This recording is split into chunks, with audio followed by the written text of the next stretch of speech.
Oh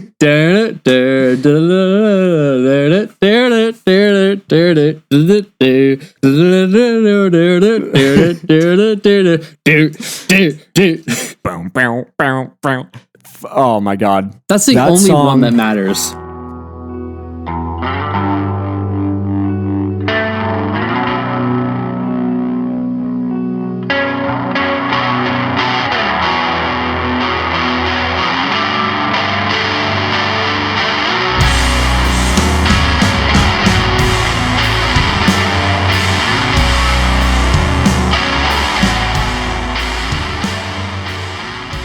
Welcome back to the Packy Run podcast, boys and girls.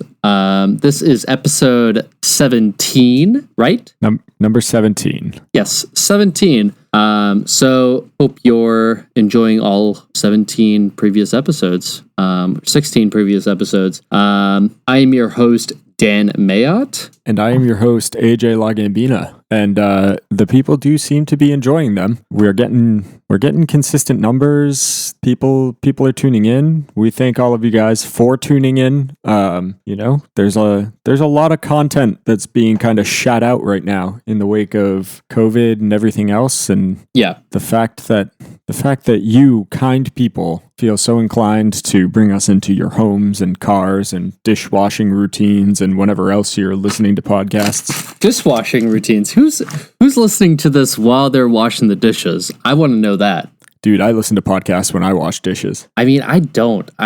My goal with dishwashing is like to get in, get out, and get as done as quick as I possibly can. So I'm in and out of there at 5 minutes. Dude, knowing you and your love for drunk laundry, have you done drunk dishwashing? You see, I'm the type of person that if I cook, so let's say it's 6 o'clock and I finish cooking dinner at 6:30 and I'm eating at 6:30. I'll do whatever until 10.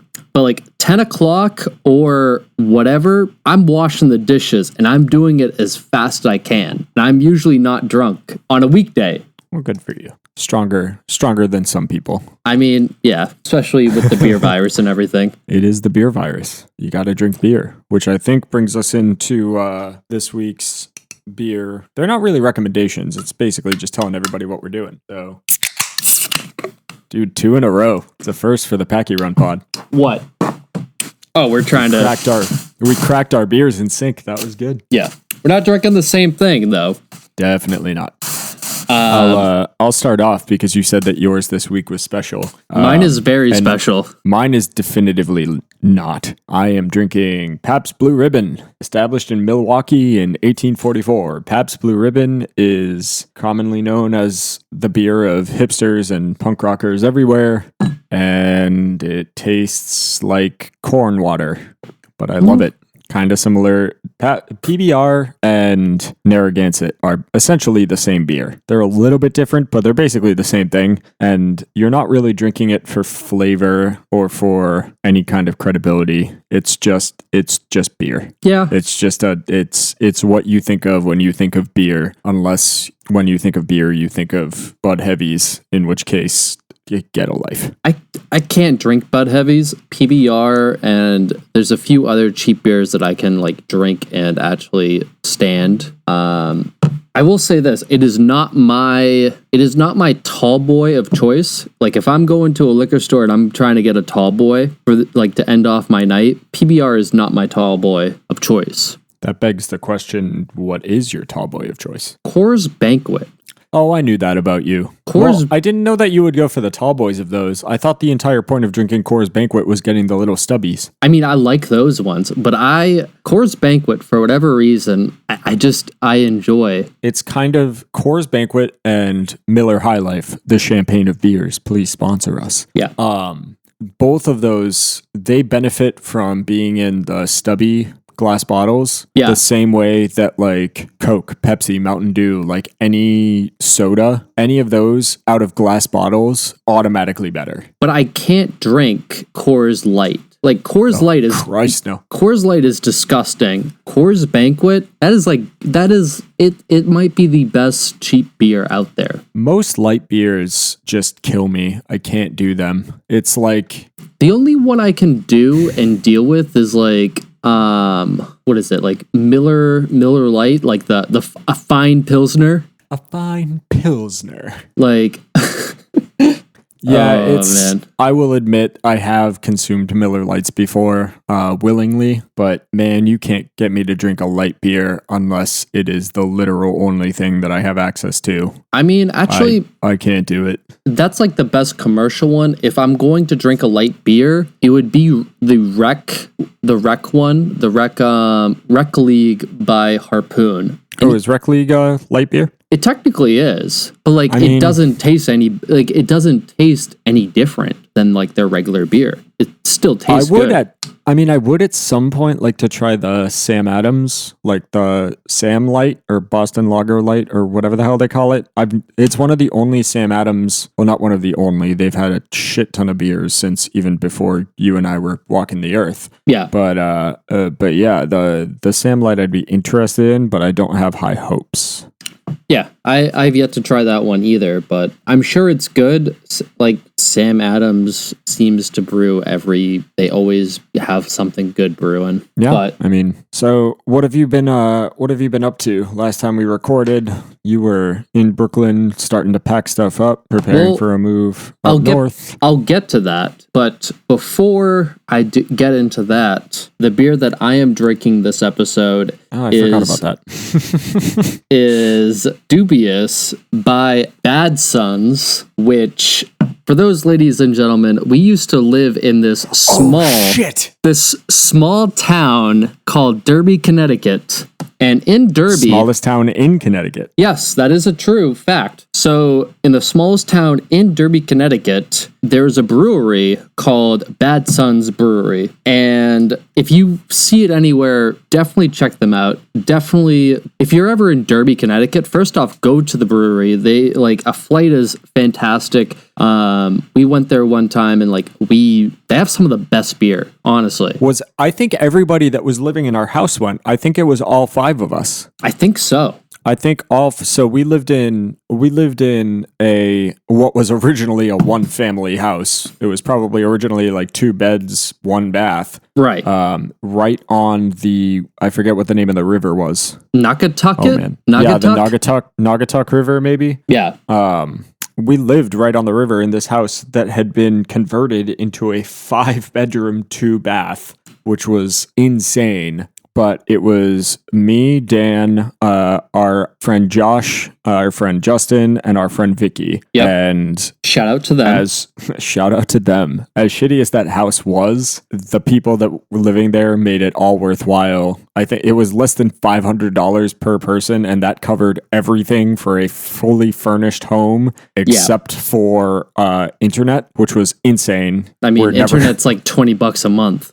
Yeah, I think that might have put us right at the $500 a month mark. And I think it's safe to say that we're never going to get a better deal in our lives, and we're never going to be living in a better situation than we were there. Right. So I'm drinking Dubious. I'll read the description for you. Our highly evolved IPA is completely danked out with notes of citrus, pine, cherry, and sweet orange goodness. Dried hop to the max with copious amounts of Citra, Mosaic, and Idaho 7 hop nuggets. Dubious is truly a haze of sticky bridges glory. So this is like a hazy IPA. I haven't had any of their stuff in a long time because I didn't I walked into right now I'm on the Cape and I didn't expect to see this, but I saw it and I had to get it. I was like, this was like $16 for a 4-pack. I was like, I have to do it, especially for this podcast. Yeah, man. I remember that night at the brewery. We all did flights. We all played. They had like giant Jenga and giant Connect 4 and stuff. And oh man, that is good brewery. Go check it out if you're in Connecticut, which I know we have. I know we have listeners, so do it. Especially if like you're in New Haven, like it's not that far away. It's literally 20-minute drive 15, away. 20 minutes. Yeah. Yeah, like it's a good spot. I don't know if it's open because of the beer virus, but they might be selling their beer. If you see it at a liquor store, definitely pick it up. For those who are international or national, like not in the New England area, I'm sure you can find maybe some fine specialty store that will sell Bad Sons. Hopefully you can try some. True. Well, that's a good, that was worth waiting. Dan and I were talking a little bit before we hit the record button, and he wouldn't tell me what he was drinking. And yeah, worth the wait. Good memories, good brewery. Go pick it up at your Packy. So what AJ alluded to earlier about how I was in Brooklyn last week, this week I'm back on the Cape.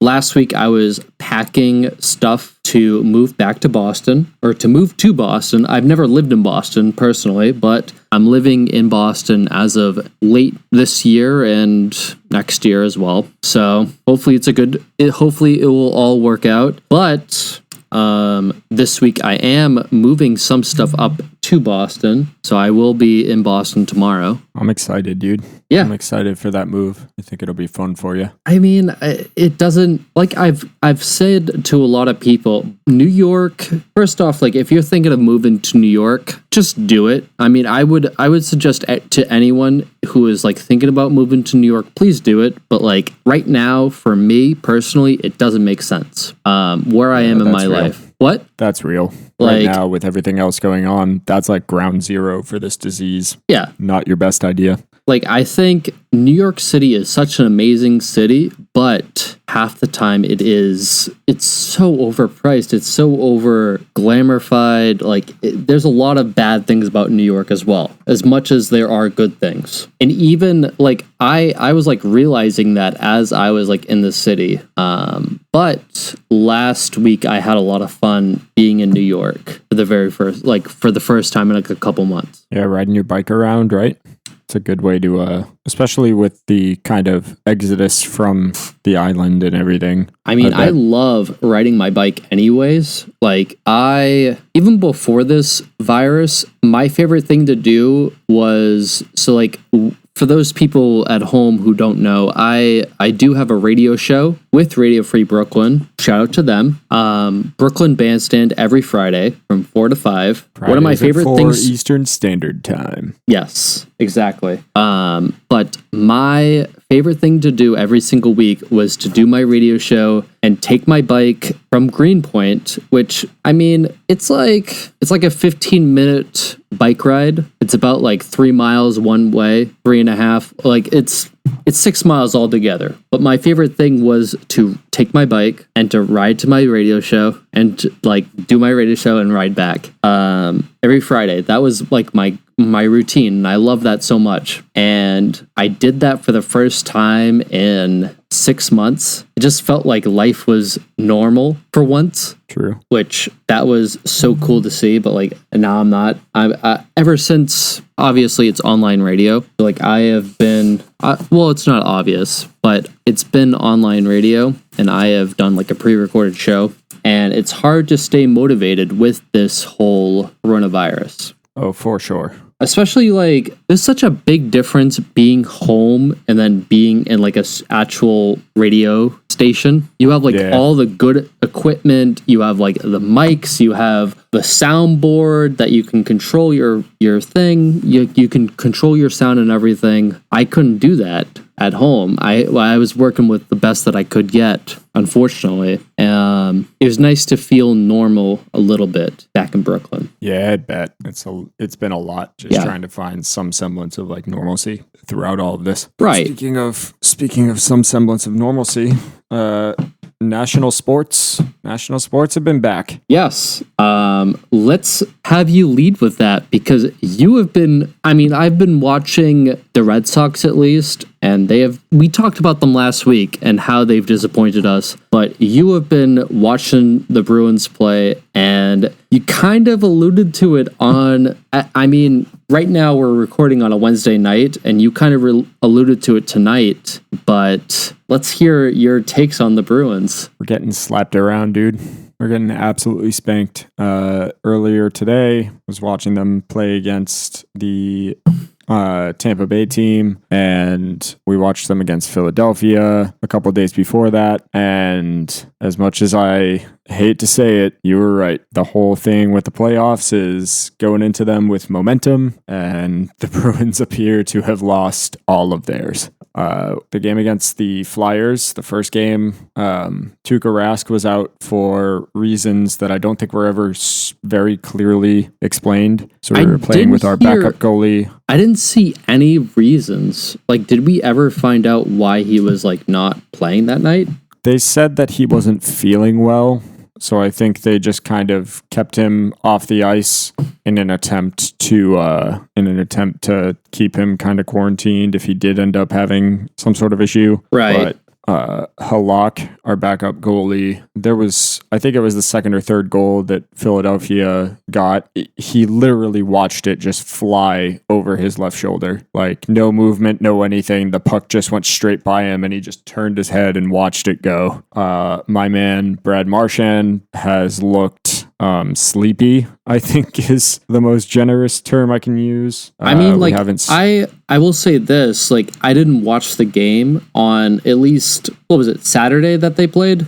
I believe so, yeah. So I remember I was watching a basketball game, and they were showing, it was after the basketball game that they were showing, it was Sports Center or whatever.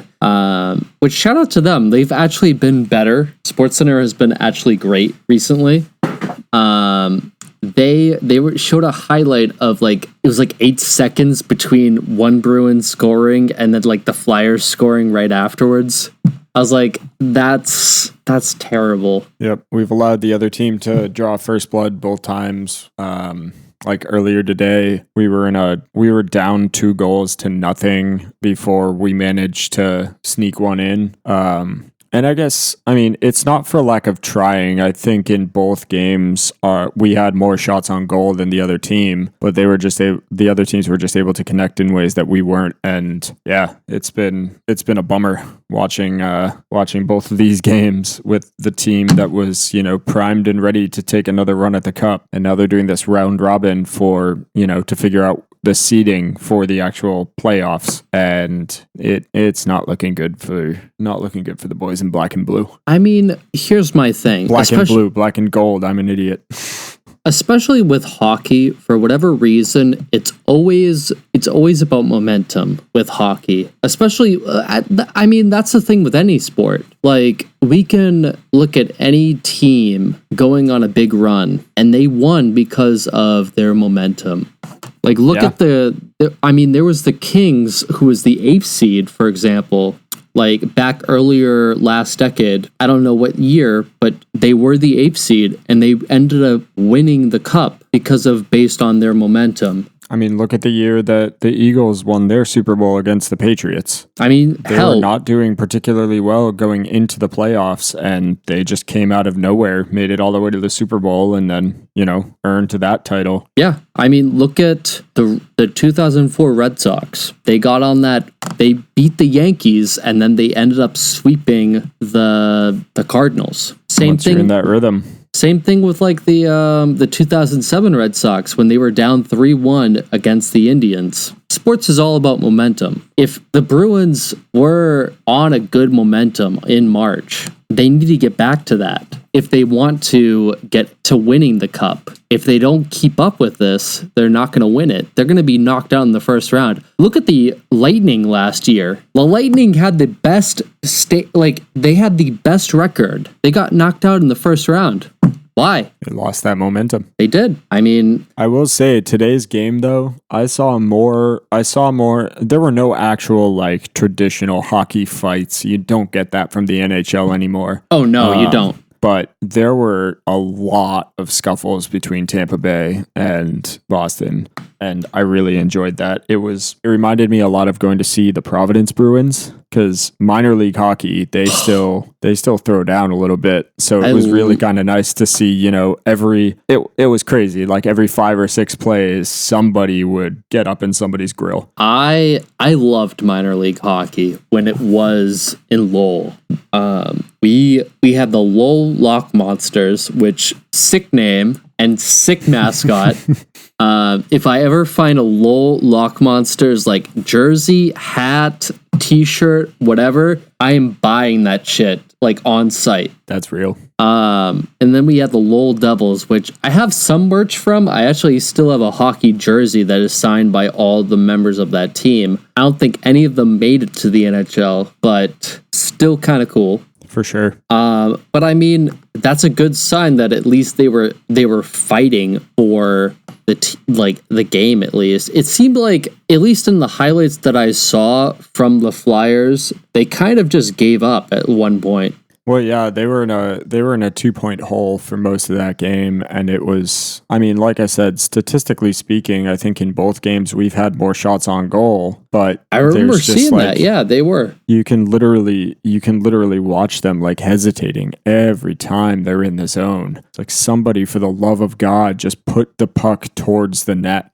Right. Like, just fire one off. If it goes, it goes. If it doesn't, it doesn't. But if you don't shoot it, you're not gonna make it. I mean, worst comes to worst, like, isn't it at this point it's with seeding with like these games that like the Bruins are playing? Yeah, so right now they're playing these round robin games to determine the seeding for the actual playoff runs. And right now it's not looking like we're definitely not set up for success with the way things are right now. I mean, that's not the worst thing in the world. I mean, I'm not a Bruins fan at this point. I've said this beforehand. Actually, maybe I haven't. Have I said why I'm not a Bruins fan at this point? Yeah, you have. But like, I'll say it again for those people at home. The reason I'm not a Bruins fan anymore is because the owner of the Bruins refused to pay his part-time employees because, like, for no reason. He is worth, everyone else decided to pay their part-time employees at the arena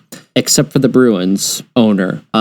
So I am not a Bruins supporter because of that. Now, the reason why I am so against him is because I am a part-time employee at an arena of another NHL team, and that is the New York Islanders. And the New York Islanders are actually doing kind of well. They are currently... They're playing against the Florida Panthers. They're in a best-of-5 series, and they are up 2-1. They lost today 3-1, but they have looked good both of their other games. Now, I'm excited. I mean, it's funny because at the beginning of November, not November, but like at the end of November, they were looking like a really good team. They were like the best team in the Eastern Conference, but they did fall off a little bit. But I am hoping they finish out the series on Friday at 12 p.m. That's all I'm going to say. True. Yeah. Well, at this point, the best that the Bruins are going to be able to do is the third seed, which is still in the contest, but they're gonna have to pull some magic out to make this happen this year. I mean, that's still not a bad seed. I mean, at least with my current favorite team, they're lucky to be like an 8th seed, like an 8th, 7th seed kind of thing. Oh, we'll see. Yeah, we will see how it plays out. But these, I thought that being able to watch hockey again was gonna bring some joy into this COVID lifestyle, and it instead has been 2 rather significant disappointments. My girlfriend came with popcorn for a snack. Do you want to make her premiere, Justine? Is it time? Is it my time to shine? This is so exciting. I can't hear anything. Well, you're in Nashville, buddy. You can't. I don't know what he's saying. Unacceptable. Say hi to the podcast. Hi, podcast. Dan bought me a snack the other day. Thank you, AJ, for calling his ass out. Can I curse? Can I say ass? Yes. Yeah, you can. Yes, you can. All right, enjoy the popcorn. Okay, thank you. No, sorry, I would give AJ popcorn too, but I can't send it to him. I expect a bag of microwave popcorn in my mailbox. I don't know what you're saying. He expects some microwave popcorn in his mailbox right now. I guess I'll have to listen to the pod to find out what you see. Perfect. So yeah, the Bruins are doing Bruins things. They're not doing those things particularly well, but welcome to the wonderful world. It can't be a championship year every year for the city of Boston, I guess. Of course it can't be. Much as we would like it to be the case. Yeah. So Stanley Cup qualifiers, largely a dud so far, but I'm trying to maintain hope. Well, at least you make the Bruins. playoffs, my guy. That is true. At least we're guaranteed a spot there, but if we can't pull it together, it's going to get ugly quickly. I mean, it will, but hopefully you win something. Anyway. So yeah, it's been sports, and I've officially been activated to be doing some work from home kind of stuff at my job instead of just sitting back and doing trainings online and trying to find ways to pad out the time and justify getting paid. They're now giving me an actual job. I'm going to be doing some support kind of stuff. My company, which shall remain nameless, sent me a beautiful new computer that's sitting on my desk, and I'm going to have a new desk chair coming in soon. So if you're doing support, are you basically helping Karens out all day? Kind of. We're gonna find out. I start training in the next couple of days. Well, and can I talk to your manager? I hate you. I hate you so much. Why can't I talk to your manager? I am the manager. Well, do you live here? I am Spartacus. Do you live here? Because I know who lives here, and you're not who lives here. I hate everything. I love and support Karen memes on TikTok, Instagram, YouTube, Twitter, all the social media. I love Karen memes. Are you a TikTok guy? I mean, I don't have it downloaded to my phone, but just because I don't want China to have my information. True. But China.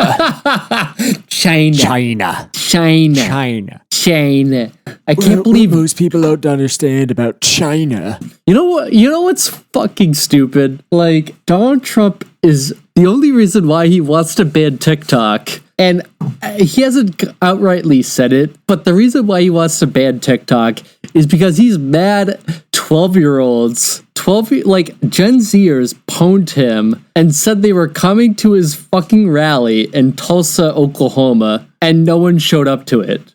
I'm just like... That's why he wants to ban it. He's like funny. Fucking Karen. He's a Karen. It's funny, but like, how fucked up is it that our world is like, so much of our world and our like media consumption and everything else going on in this country right now, so much of it is dictated by a guy that is easily influenced. And this isn't a hot take at all. This is just the fact of the matter. The United States is run by a man who is easily influenced by memes. Like I can see the the BuzzFeed headlines right now. Like, meme culture. Has it gone too far? He got bamboozled by a bunch of Gen Zers, not even millennials. Millennials won't even like bamboozle him. He got bamboozled by like kids half our age. Imagine that. I think that's hilarious. We've talked about it a couple of times on the podcast. Like, it is very clear and it is very apparent that like Joe Biden's not all there. But at least Joe Biden, like 9 times out of 10, can form like a coherent sentence. Donald Trump, man, like if you can listen to that man speak for more than 3 minutes and find like a coherent point, you've got a superpower. And I'm not sure that I want that superpower. Like, holy shit. Well, did you see the interview he did in the Oval Office with like they were like he was like trying to like discuss how like the US has done such a good job with COVID, and clearly we haven't done it because like I mean out of all the states that have done well with this coronavirus, you can count on one hand Massachusetts, Connecticut, New Hampshire, Maine, and like New Jersey, and like everyone else is still like pretty far in the red. Like Rhode Island was doing well, and then they decided, oh, this virus doesn't exist anymore. F it. Like, did you see that they just got on Massachusetts' bad list? Yeah, I saw it. It's funny and also sad. The fact that I live in Nashville, but so much of my news consumption still comes from like Boston.com and the Boston Globe and like New England based sources. And they're so bad. Oh, it's terrible, dude. But yeah, I did see that interview that Trump did. I think it was with the Axios because it's on the Axios that's what it was. On the HBO YouTube. So I watched the full thing. I sat on my front porch, soaking up some rays because I've gotten more sun in the past like 2 or 3 months than I've gotten in the past probably 5 years combined. I've actually had time to go and like sit in the sun, and even if I'm just like sitting there listening to podcasts or whatever, like, it's still really nice. Speaking to that, I have the best like farmer's tan. Oh, I had a ridiculous tan for months. For those ladies and gentlemen at home, like I'm pale as hell. Like I'm ginger. Like I can't tan. You got a ridiculous sunburn. I think it was our junior year of college when you drove down. You drove down in August, and you didn't have like AC in your car, so you just had the window down. I definitely did. And it was like your left thigh. It was like lobster red. I remember that, and I remember I was so mad because all I wanted to do was just stay home and not do anything. And it just hurt. But our professor, who, I don't know if we talked about him. Have we? I don't know where your story is going, so we might have. So like this professor, we were very good friends with and did a lot of things for him. And he made us go to this because we were in like a nerd thing. We went to this like meeting the very first day, and he had You're talking about Mac? Yeah. Oh my God. Yes, I do remember this because that was the day that we moved in. We lived on the top floor of like a massive 5-floor building. So the three of us that were in the Mayor's Advisory Commission had gotten there like late morning, early afternoon. We had to lug all of our shit up to the top floor, get everything settled, like say hello to everybody. Here's the thing. And then I got my stuff in.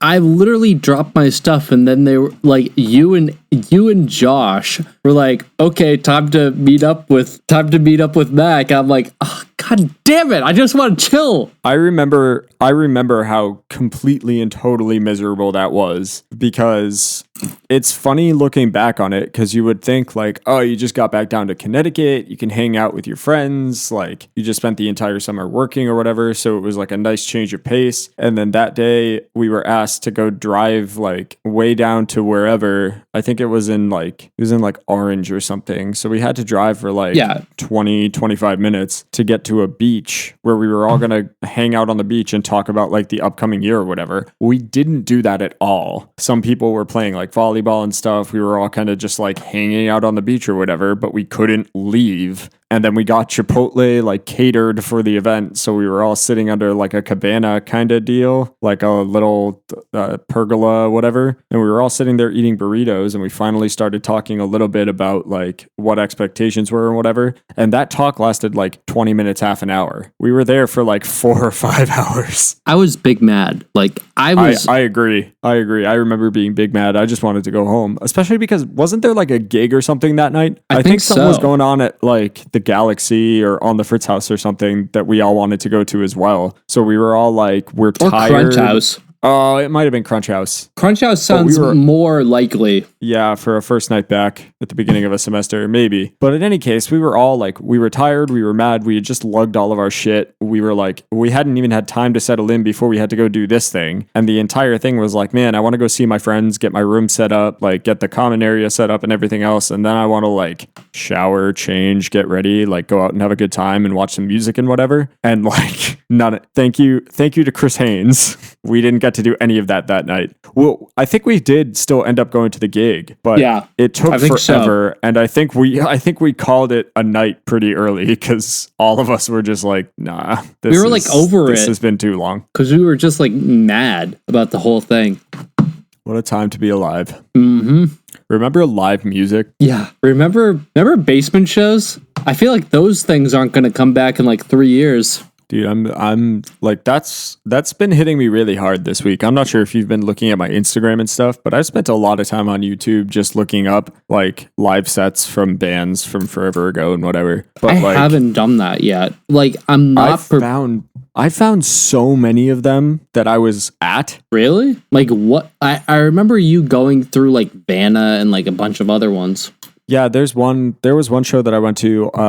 It was in 2012, and everybody was freaking out about like the end of the world because the Mayans said it was going to end or whatever, right? Yeah. So Therefore I Am did a couple of reunion shows around New England, and one of them was at the Met in Pawtucket, Rhode Island, which is one of my favorite venues of all time. And it was like Therefore I Am, Vanna, Lions, and I think Foreign Tongues. Yeah. Which was a fantastic lineup. And I found a bunch of videos from that show, which was cool to listen to a bunch of like Vanna songs that I hadn't heard in a while. Therefore I Am songs that I still listen to regularly. And then I was never like the biggest Lions fan, but their live shows are insane and I love it so much. And like reliving that has been awesome.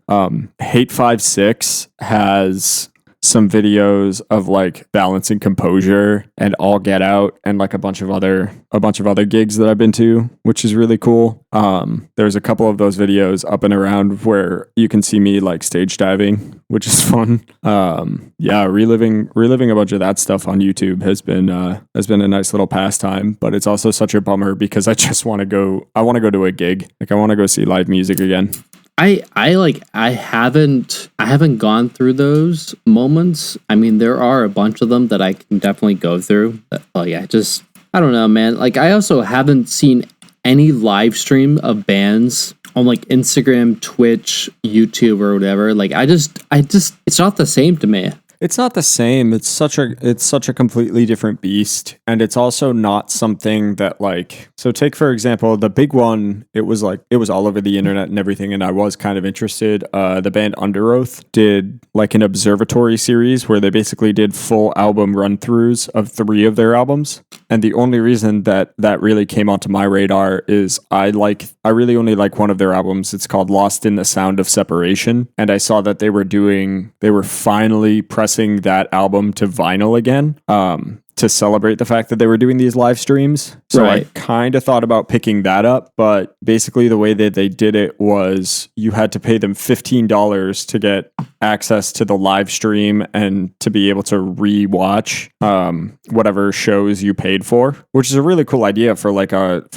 working musicians to be able to make some money back. And apparently they made enough money that it was comparable to like 8 months of touring out of a year or something. It was insane. Wow. They were able to pay themselves, their crews, the film crews, stuff like that. Like it was massively successful for them. That's like, it's sick. And I think part of it had to do with merch sales and stuff. And it was like $15 to watch the live stream, which is a pretty reasonable price, especially considering everything else that's going on. And it's very clear even if you just watch the teasers and stuff, like the production value and stuff. Like I've seen live streams that have gone for like way more than $15. I think given how the price of Under Oath, like $15 is not that much for them. Like that's reasonable. Like a ticket to see them would be like, what is it, $30? Yeah, probably about 40. Yeah, probably about $40. Like 15 is like kind of a steal. And like you can watch that from like anywhere in the world. but it's also like they're a metalcore band and it's a live like stream. So, you know, metalcore is people like bands that are good at metalcore are really good at it and it sounds really good like on record and stuff. Right. They're kind of known for their live shows not being that great. And I've seen Under Oath live once before and it was a perfectly good time. It was a great show. I think that was my senior year of high school. I mean, it had to be like my freshman year. I mean, most metalcore is not good, like live. Like I remember, and now I grant you this, like I've never seen A Day to Remember live in person, but I remember when that Homesick album came out and they have like the live DVD with it. Yeah. Like they sucked. I remember watching it. I was like, this isn't good. Yeah. Those, especially like mid and lower tier, like metalcore of that caliber. Now, like, and this was those back, bands. this was 10 years ago too. Like grant you. I think that band in particular got better live, but that's because that kind of genre needs a lot of, not only does it need production value because it's like the music is a lot of times a little bit more technical. It's like technical music played by people that aren't particularly good at technical music. Yeah. So like you need a little bit of like flash, like pomp and circumstance kind of deal to make it work. But I mean, it's also you need like samples and you need additional instrumentation and stuff to like make it sound good to the ear, which is easy to do in the studio, but in a live setting is really hard to do, which I think is why A Day to Remember got better as they went on. Like I'm way more interested today as somebody who doesn't actively listen to A Day to Remember to go and watch them live than I would be like 10 years ago. Well, they're also more of a fun band at this point. Like, I mean, the whole Jeremy McKinney like goes into the crowd with those globes in the giant hamster ball. Yeah, like I think that's sick, and I think that's so cool. And how many bands do that? I mean, definitely there have been like other bands that have done that, but like I think that is so cool to me. Yeah, it's like that kind of thing is awesome. But when it comes to like live streams and stuff, like, do I really want to pay $15 of my money to watch like a live broadcast of a metalcore band? And like, if it's like, I assume that given the production value and everything of the live streams that Under Oath was doing, like it's probably really good. But if they have like slip ups or if something goes wrong or something there, that was my thinking, was just like, man, do I really want to spend $15 to sit in front of my TV and watch a band play songs that don't sound as good live as they would on a record? I mean, I will say this, at the beginning of this quarantine, Code Orange did do a live stream of their record release in Pittsburgh, and it was actually at a music venue, and it was one of the best like performances I've seen of the whole year. That is one of the interesting things. Have you actually checked that out? I've seen a little bit of that live stream, yeah. And the other big one that comes to mind is Dropkick Murphys did their St. Paddy's Day show from the House of Blues in Boston and used like the CCTV cameras that are everywhere in that venue. Now, I didn't see that one, but I am sure that went very well because they're a good band regardless, whether it's crowd or not. They were really tight. And that's one of the interesting things is that it's kind of pushing these guys to be better regardless, because it's easy to like feed off the crowd energy and to be like, oh yeah, we're killing it, like this is going great or whatever.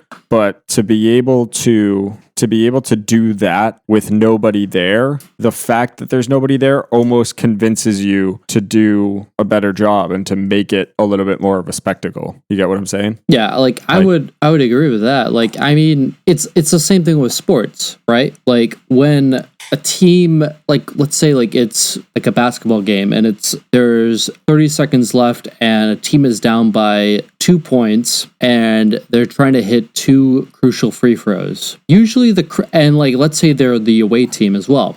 That crowd noise usually plays a crucial role into whether even like the best free throw shooter hitting those shots. And now there's no crowd noise. Now it's like they're pumping in the fake crowd noise. Who even knows if it is actually what that person actually does in that situation, if they still feel that sort of same pressure. Yeah. On the subject of live streams though, and talking about Dropkick Murphys, Yeah, the St. Patty's Day live from House of Blues on Lansdowne Street. Awesome gig. I'm glad I caught that one live. That's just I'm not that big of a Dropkick Murphys fan. Ooh, that's sacrilegious in Boston. Not really. I think there's a lot of fair weather. I think there's a lot of fair weather Dropkick fans. I mean, that's so true. I mean, like, I said it as a hot take, but like, I don't even like the Dropkick Murphys myself. I've seen them twice. Trust me.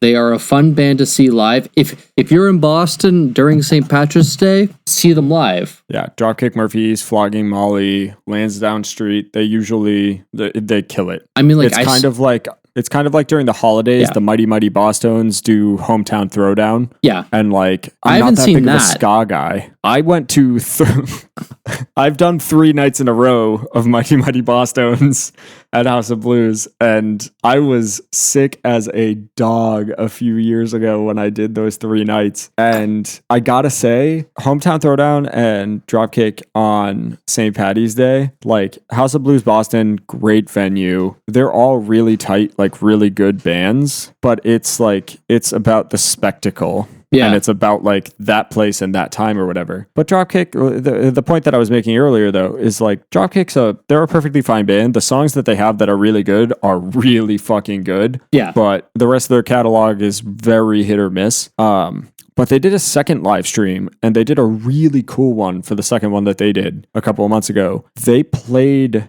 their set from the Diamond in the middle of Fenway Park. Did you see that? I didn't get to see that one. I heard about it.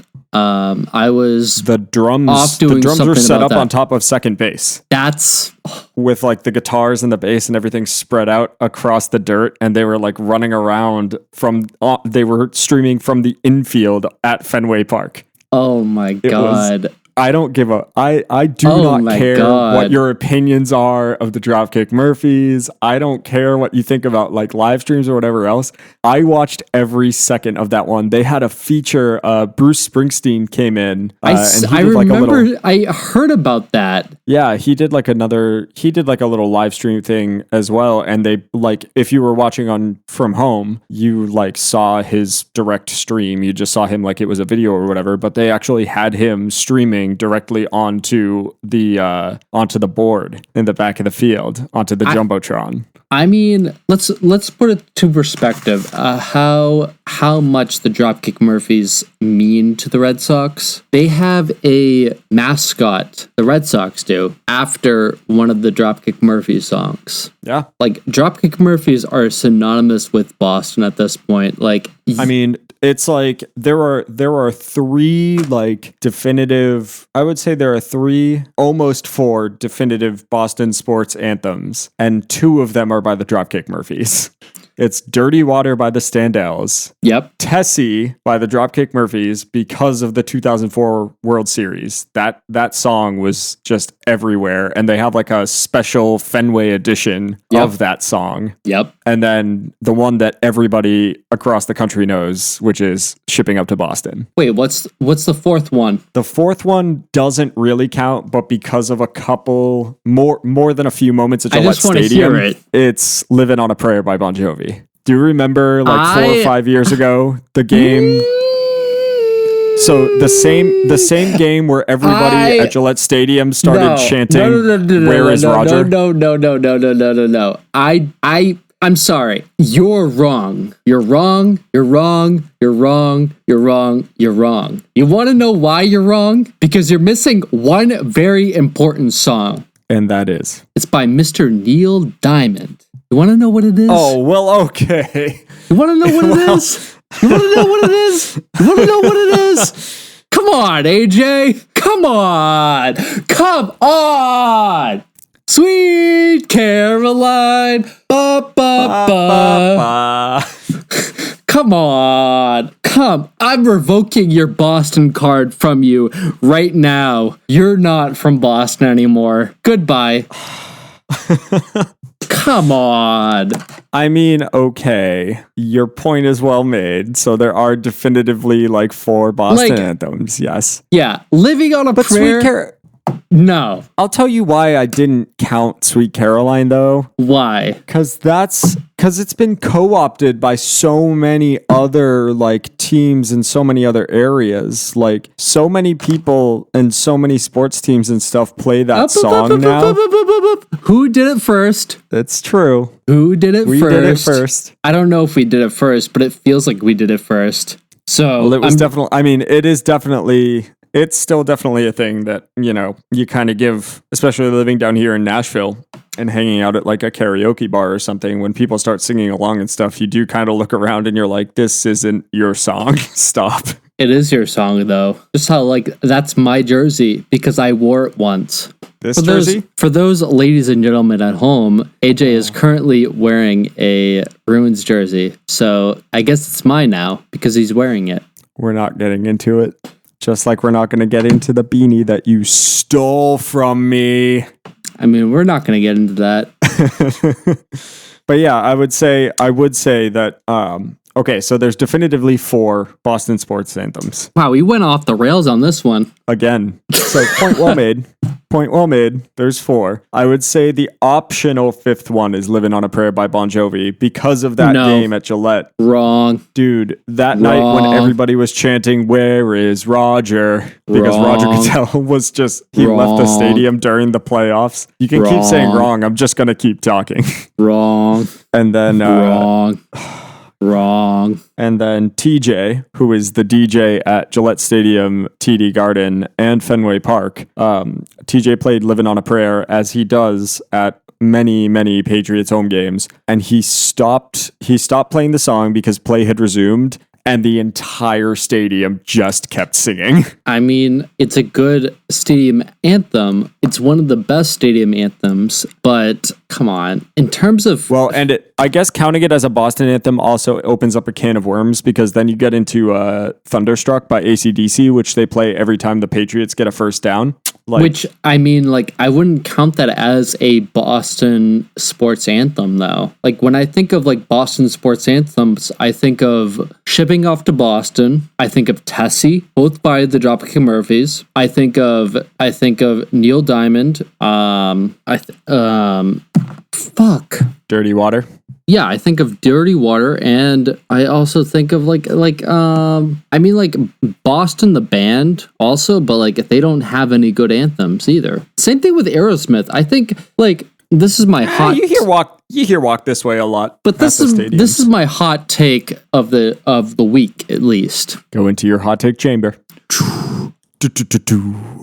Dropkick Murphys are more influential to the Boston area than Aerosmith or Boston. Wow, that is a hot take. I don't think you're wrong.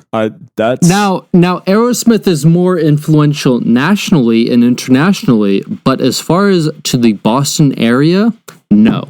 They're also far more influential with people that enjoy cocaine, but I feel that's like a story for another time. Like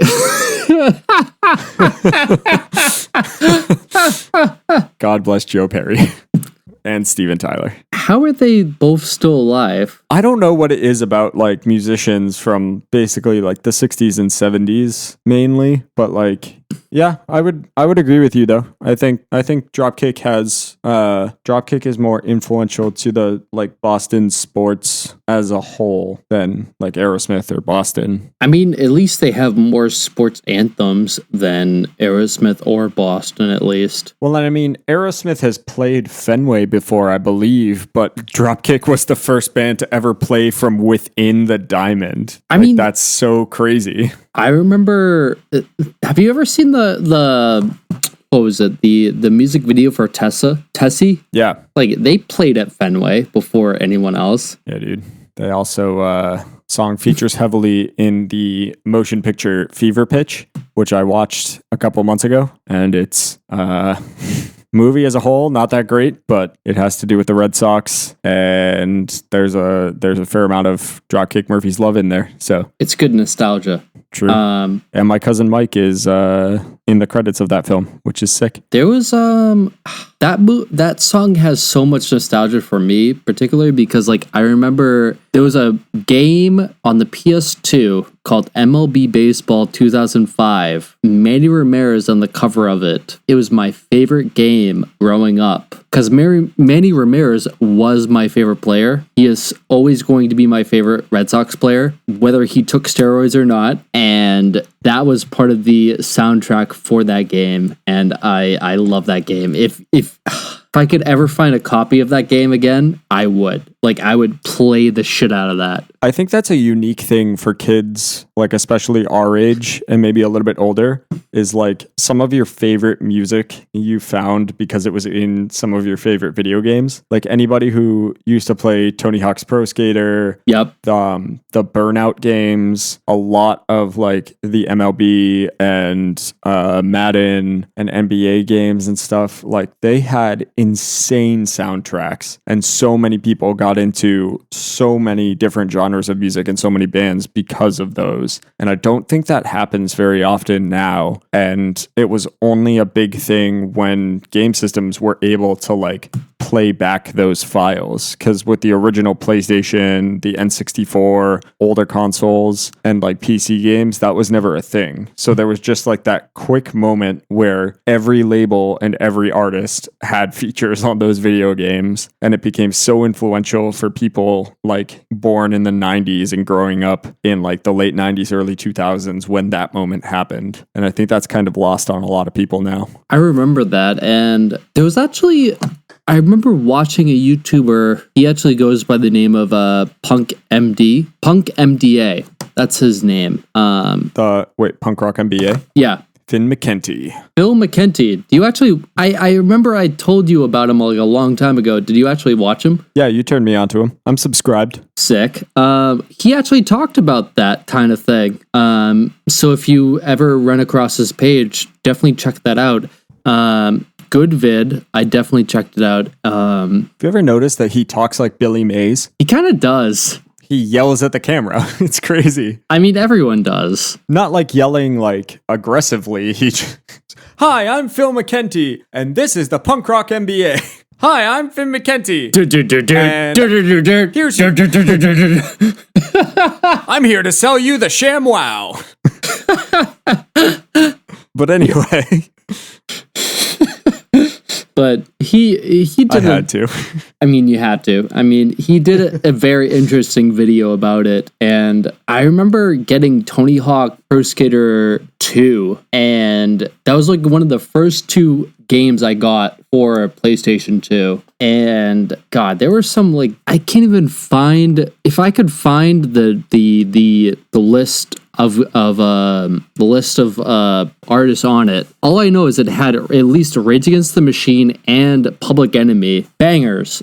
Dude, the big one for me was Burnout Revenge. And yeah. I would just play that game. To like destroy cars for like a couple of hours. Yeah. And then move on to whatever else was there. But like Red Flag by Billy Talent, amazing song. All American Rejects, Goldfinger, Dance Dance by Fall Out Boy, which was not my first experience with Fall Out Boy, but it was sick to hear them in a game. Right. Finch, MXPX, Pennywise, Thrice. Ooh, MXPX. Damn. Dude, CKY was on there, but it's not the only CKY song that matters. It's not the...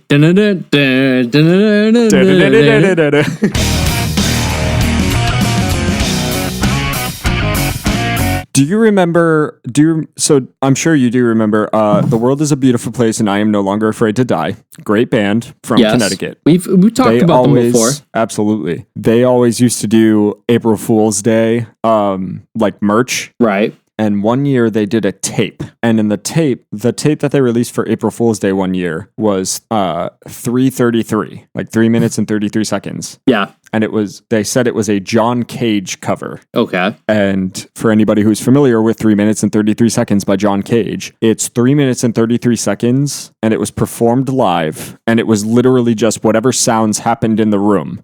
That was the composition in giant air quotes. So World is a Beautiful Place puts out a 3:33 cover, and the first few seconds of 3 minutes and 33 seconds was the riff from 96 Quite Bitter Beings by CKY played on a cello, and then just like sounds of people walking around a studio. That's so funny. It was awesome. Oh, Hand of Blood by Bullet for My Valentine was on the Burnout Revenge soundtrack too. Oh man. Oh my god. Oh, I should have mentioned Bullet for My Valentine on the episodes of like bad musical phases we had. Oh, we'll have another one. We have to have another one because We'll definitely have another one. definitely had a Bullet for My Valentine phase as well. That I should go back and listen. I bet there's a lot of gems in that catalog. Oh man. I mean, what if we did a Does It Hold Up for that? We could do oh my god. We could do Does It Hold Up, or we could do like, and listeners of the podcast, hit us up on our social media, Twitter and Instagram. Let us know if you guys think this is a good idea. But something that I've been thinking about is every once in a while doing like a critical listening episode, and we can just pick an album or an EP or something from an artist and then just spend like an hour and a half, like breaking down everything on that from whatever record it is. Yeah. And I bet if we did a Bullet for My Valentine album, we'd have a lot of fun. Oh, I bet we would. That would be and a lot of cringe. Oh, yeah. Your tears don't fall. They crash around me. Yeah. Oh, man. So many riffs. So much emo. So heavy.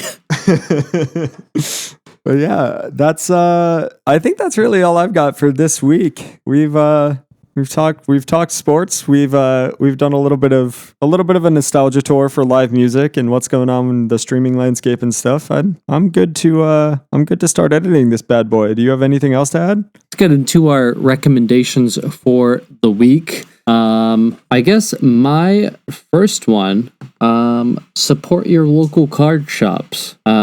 Recently I've started to get back into the card hobby of baseball cards and basketball cards and also football cards. And I think you gotta support your local card shops. Like for instance, today I went to the card shop I went to Pastimes Cards and Collectibles, and I had a good time. Talked to the gentleman there and saw some good cards, and I was able to pick some up to support a local business. Better to support them than those Walmarts or Targets. If you want to get back into the card, like the for example, baseball card, basketball card, football cards, or whatever, I was just looking into a local card shop. They usually have some better deals, and they support a local business. They're hurting lately because of the whole virus, because they weren't open, and might as well help them with this difficult time. That is my only suggestion for this week. Cool. So my recommendation comes in two parts. The first one we talked about a little bit a couple of weeks ago when we were talking about video games and stuff. The Final Fantasy VII Remake. It just went up for sale in the PlayStation Store, and it's going to be available on a bunch of other gaming platforms soon enough. The original Final Fantasy VII is my favorite video game of all time. It's got a great story, great characters. Like, it's really easy to just like fall into the whole thing, which is saying something, because when it originally came out, it was like these weird polygon looking characters, and they were all running around on like painted backgrounds and stuff. But now it's all in like beautiful 3D, and it's like a current generation game, and it's just part one of the series that was released back in April. Really good game, really good soundtrack, great voice acting. Like, it's awesome. I've played through it 3 times now, and it just keeps getting better every time I play it. So highly recommend that. The other thing is, earlier today, the Menzingers released pre-orders and 2 songs from a Quarantine album. Oh, true. True. They reimagined their latest album, Hello Exile, which came out this past October, with a lot more like acoustic guitars, and they played with some like synthesizers, programmed drums, harmonicas. Like, they changed up the instrumentation, which is really cool. They've got some vinyl that went up for pre-order that so far I've been very good and have not pre-ordered, saving that money a little bit. Wow. See, if you were talking to 5 years ago, AJ, or 6 years ago, AJ, that would be very different. I would have been on top of it. you would have been like buying it immediately. I would have been the first person. I'll say this about the Menzingers. I recently I haven't listened to this album in a long time, but on the Impossible Past, I did a re-listen to. Incredible album. Oh my god. Front to back. Like, incredible. Like, so good. It's one of my favorite albums of all time.